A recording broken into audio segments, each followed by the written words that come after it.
মুম্বাই, দিল্লী, কলিকতা তাত ছাৰ্ভে কৰি দেখিলে যে সিহঁতে আটাইতকৈ কম কিতাপ পঢ়ে তাৰ মানুহখিনি এই ছাৰ্ভেটো তুলিছে। আটাইতকৈ সৰহ কিতাপ পঢ়া 1 নম্বৰ হৈছে এই কেৰেলা। কেৰেলাৰ মানুহে বহুত কিতাপ পঢ়ে আৰু কেৰেলাৰ পৰা মেক্সিমাম বাতৰি কাকত ওলাই থাকে।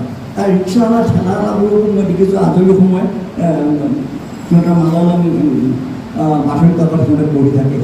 এনেকুৱা ধৰণৰ হয়। কাৰণ বাৰ্টন ৰাছেল এবাৰ আমেৰিকাত যাওঁতে তাৰ টেক্সি ড্ৰাইভাৰটো যেতিয়া উঠিলে গাড়ীখনত তেতিয়া বাৰ্টন ৰাছেলক বহুত ধৰণৰ কথা সুধিছিল। তেতিয়া বাৰ্টন ৰাছেলে নিজে দেখিছে, মই অবাক হৈ গ'লোঁ যে টেক্সি ড্ৰাইভাৰে এনেকুৱা ধৰণৰ কথা সুধিছে অটো বন্ধ কৰি দিছে, এনেকুৱা ধৰণৰ হয়। গতিকে কেৰেলাটো তেনেকুৱা ধৰণৰ হয়। কিন্তু তাৰ পিছৰ স্থান কিন্তু গুৱাহাটী, আমাৰ অসমীয়া গুৱাহাটীত মানুহখিনিয়ে সৰহ কিতাপ পঢ়ে, ই কৰে, সেই ছাৰ্ভেখনত পাইছে। কিন্তু এতিয়া কি হৈছে, কিতাপ নপঢ়া হ'ল। এতিয়া লখিমপুৰত যিটো ছাৰ্ভে কৰিছোঁ, ৰতন বুক ষ্টলৰ পৰা ছাৰ্ভে কৰিছোঁ, সৰহখিনি মানুহে নিউজ পেপাৰ নপঢ়ে, সৰহখিনি মানুহে কিতাপ নপঢ়ে। সৰহখিনি মানুহৰ ঘৰত যিবোৰে লাখ লাখ টকা দৰমহা পোৱা মানুহ আমাৰ ঢেৰ আছে, তেওঁলোকৰ ঘৰত গ্ৰন্থৰ বিষয়ে বা এইবোৰৰ বিষয়ে আজি দিনটো সঁচাই পবিত্ৰ দিন বুলি ক'ব লাগিব। কাৰণ আজি ইমান দিনৰ পিছত যিটো ভবা সপোন আছিলে, সেই সপোনটো অকণমান হেৰি হৈছে যেন লাগিছে। উত্তৰ লখিমপুৰ প্ৰেছ ক্লাবে তেখেতলোকৰ সৌজন্যত এই গ্ৰন্থখনি উন্মোচন আজি কৰিলে। আমাৰ শ্ৰদ্ধেয় ৰাজবংশী ছাৰ ডক্টৰ মুকুন্দ ৰাজবংশী ছাৰে ইয়াক উন্মোচন কৰিছে আৰু আমাৰ বন্তি প্ৰজ্বলন কৰিলে ডক্টৰ সুৰজিৎ ভূঞাদেৱে, লখিমপুৰ বালিকা মহাবিদ্যালয়ৰ অধ্যক্ষ।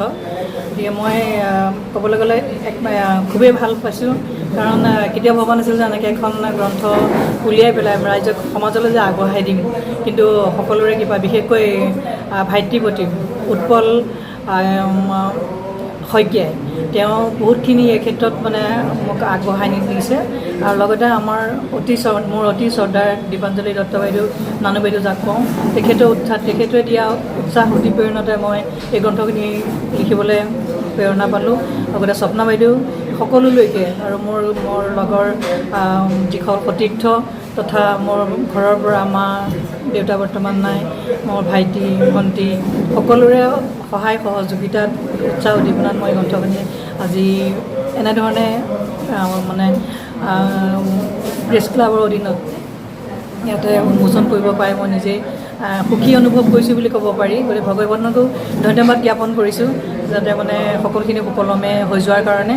আৰু লগতে মই এইখিনিতে এটা কথা কৈছোঁ যে যিটো আমাৰ বৰ্তমান সময়ত অতি দুৰ্যোগৰ সময়, যিমান বানপীড়িতসকলৰ ভগৱানে যাতে তেখেতলোকৰ মংগল কৰে। আৰু যিসকল ইতিমধ্যে বানত তেখেতলোকৰ মৃত্যু ঘটিছে, তেখেতলোকৰ আত্মাৰ সদ্গতিৰ কাৰণে আমি অকণমান 1 মিনিট সময় আমি মনৰ প্ৰাৰ্থনা কৰিছিলোঁ। আৰু এতিয়াও মই ভগৱানৰ ওচৰত প্ৰাৰ্থনা কৰোঁ যাতে যিসকল মৃত আত্মা তেখেতলোকৰ সদ্গতি হওক, আৰু যিসকলৰ এনেকুৱা দুৰ্দশা হৈছে সকলোৱে যাতে আগবাঢ়ি আহি সহায় সহযোগিতা কৰে আৰু তেখেতলোকৰ যাতে খুব সোনকালে তেখেতলোকৰ এই অপায় মংগলৰ পৰা যাতে দূৰ হয়, তাৰ কাৰণে ওপৰৰ ভগৱানক মই প্ৰাৰ্থনা কৰিছোঁ। Thank U.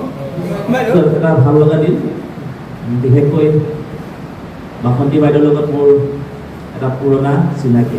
লখিমপুৰ বালিকা মহাবিদ্যালয়ৰ জইন কৰাৰ পিছৰ পৰা বাইদেউৰ লগত মোৰ এটা আন্তৰিক সম্বন্ধ।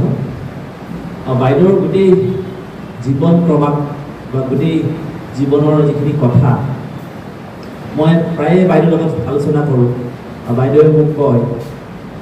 আৰু যিদিনাখন বাইদেউৰ ৰিটায়াৰমেণ্টৰ ডে আছিলে, আমি সেই দিনটোত বাইদেউক বহুতেই এইখিনি কথা জানিব মন কৰিছিলে যে বাইদেউ আপোনাৰ জীৱনৰ এইখিনি কথা আমি আচলতে জানিব লাগে। বহুতে জানে যদিও কলেজৰ সকলোৱে ক'ব যোৱাৰ বাবে এইখিনি কথা জনা নাছিলে। বাইদেৱে তেতিয়া প্ৰায় 1.5 ঘণ্টামান সময় এটা বক্তৃতা দিছিলে মহাবিদ্যালয়ত।